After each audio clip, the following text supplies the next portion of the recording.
Have you noticed that depending on how you feel your phone vibrate, you can tell whether you're receiving a call or a text?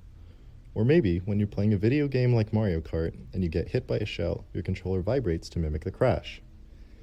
In both of these cases, something we call haptic technology is at play. But what exactly are haptics? Haptics are anything that involves the sense of touch, which we rely on every day. According to an article by the Smithsonian, nerves in our skin, joints, muscles, and organs tell us all sorts of things like how our body is positioned, what the climate is like, and how tightly we're holding something. The specific pathway for these nerves is called the somatosensory projection pathway.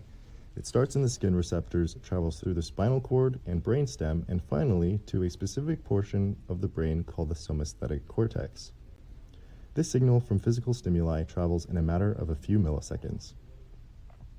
Haptic devices themselves act on specialized skin receptors which detect low-frequency pressure and vibrations, which enacts a series of neural impulses. These systems are typically made of several components.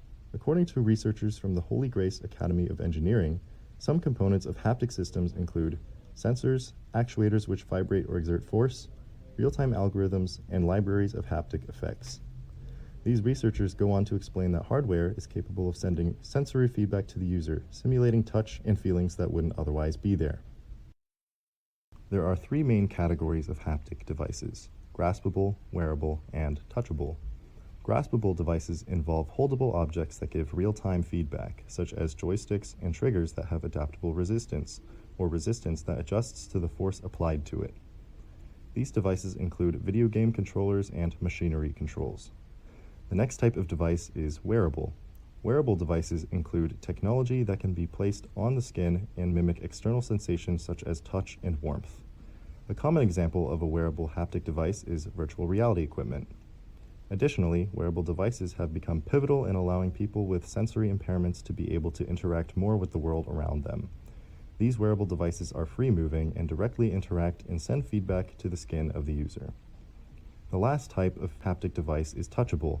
Our smartphones are a great example of this third type.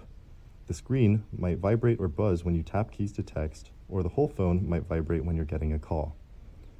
Other more advanced haptic surfaces might feel like they're moving or bending underneath your finger to mimic different textures. This illusion tricks the brain and adds a more realistic element to our digital devices. So what is the future of haptic technology? In the medical field, through the use of haptics, there's a very good chance those who are visually or hearing impaired will be able to receive accurate information about their surroundings in real time. Virtual reality will be significantly improved as well, since haptic bodysuits and headgear will enable full dive experiences, where the virtual world will be almost indistinguishable from the real world. According to a paper by Allure et al. On the future prospects of haptic technology, online shopping will soon be more interactive than it has ever been before. By measuring the friction and vibrations of different types of materials, consumers will be able to feel various textures and fabrics through their device's screen. This new era of technology has led us into a world full of rapid advancements to make life easier and more enjoyable.